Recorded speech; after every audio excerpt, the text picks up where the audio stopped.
I'm Savannah Foster, and this is Savannah Gets the Scoop, where I interview your favorite people in sports and get them to answer some of our burning questions like, what's your favorite sushi roll? And what are you currently binging on Netflix? Let's get to it. Hi, everybody. Thank you so much for tuning in today. I have very dear friend CJ Rivas joining us today. How you doing, CJ? I'm good. What's up, Sav? What's up with you? Oh, so good to talk to you. I feel like it's been forever. I know. I missed you. I missed you too. I was thinking the other day, I think the last time I saw you in person was down in Jacksonville. Oh, yeah. We went to First Watch together. Yeah. Yeah, First Watch. That's what I was trying to think of the name of that spot. That was good. It was like French toast. Yeah, it was great. It was great. Good times. Well, you know, get yourself back out to California one of these days and visit. Yes, I have to. But in the meantime, I'll introduce you to the audience just a little bit. You know, CJ spent some time with the Jaguars and the Falcons and now waiting on the next opportunity. What have you been doing to prepare yourself for this next opportunity in the next season?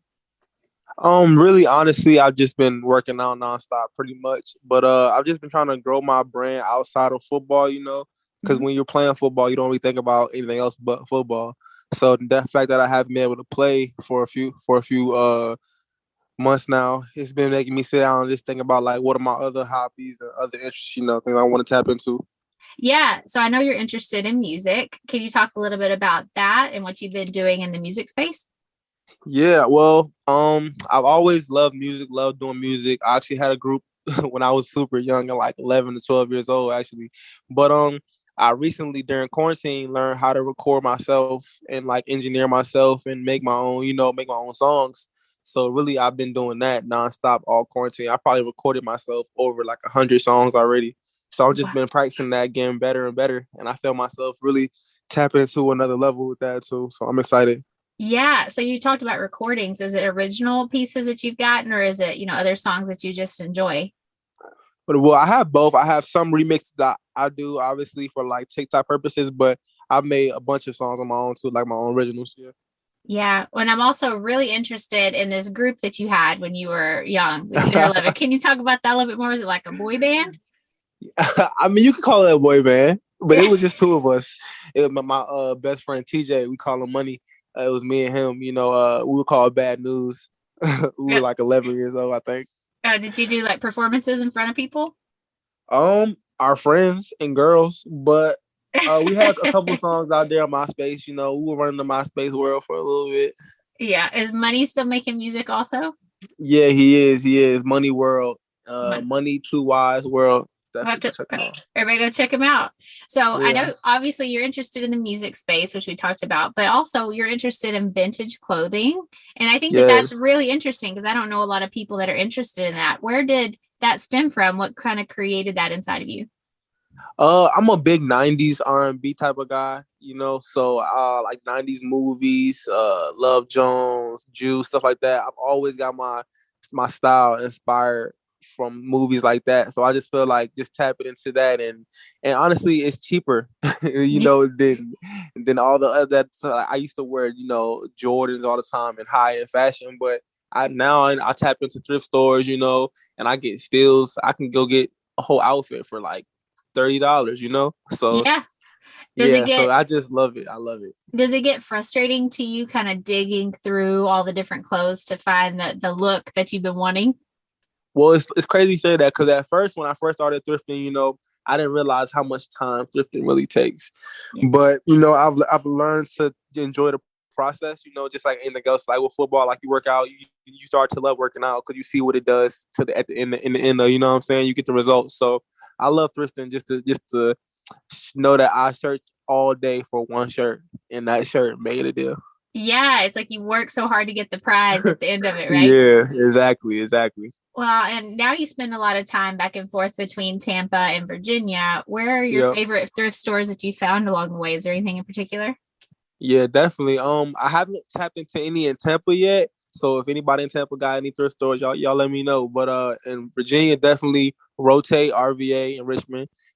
Kicks Booming in Richmond. Chilele is another good spot, and Blue Bonnet, I want to say, vintage store too as well. Those are some good ones that I go to a lot. Okay, awesome. Do you think eventually you'll get into kind of piecing together items for other people, like styling? I've never really got into that, tapped into that, but I mean that seems pretty cool. I kind of would think about more maybe just designing clothes myself, Hmm. instead of maybe styling people and just make the clothes and let people, do what they want with it. Yeah, your creative outlet. I love that. Yeah, yeah, Well, exactly. and talking about your personal style, I saw on your Instagram you said I was way behind the game. I didn't realize you cut your hair. What Oh made you yeah, what made yeah. you want to cut it? I'm not gonna lie. I just got bored with it. I've always been a person who like I need some excitement. I'm a Sagittarius, so they say like we always try to do things, outside the box. So I just got tired of my hair, and I was just thinking about what I could do, to switch it up on Yeah. myself and everybody else. So I just cut it. Do I you, didn't. I didn't even tell anybody. Actually, I didn't tell. I didn't tell my girlfriend. I didn't tell my mom. I didn't tell nobody. what did everybody say? They were surprised, but I mean, they were used to me without hair anyway. So, I mean, I still got my girlfriend, so that's good. She stuck around. Yeah, she stuck around. That's too funny. So, what, obviously you said you didn't tell anybody that you did it and you just changed your hair. Did it change how you kind of view yourself when you're out in public? Did it change how people look at you? Yeah, I would say the dreads definitely make me look meaner, as my girlfriend would say. Uh, I look way more meaner, I guess, with my dreads. But then again, I look older without my dreads too. So I mean, I guess I don't know how people will look at me differently, but I just feel more like mature with my haircut, definitely. Yeah, more mature. Oh, I love that. So you got the music, you have the vintage clothing, you got a fresh haircut, waiting on your new opportunity with the next NFL team. What else is CJ Rivas up to these days? Man, let me see. What am I doing? What am I doing? Uh, Honestly, I'm into crypto right now. I've been studying crypto. I'm into stocks, stuff like that.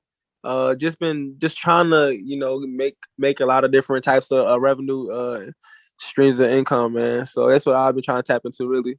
Yeah, well, that's really interesting right now. I mean, now's the time to learn about it. Are you self-taught, or how are you learning all your education in that space?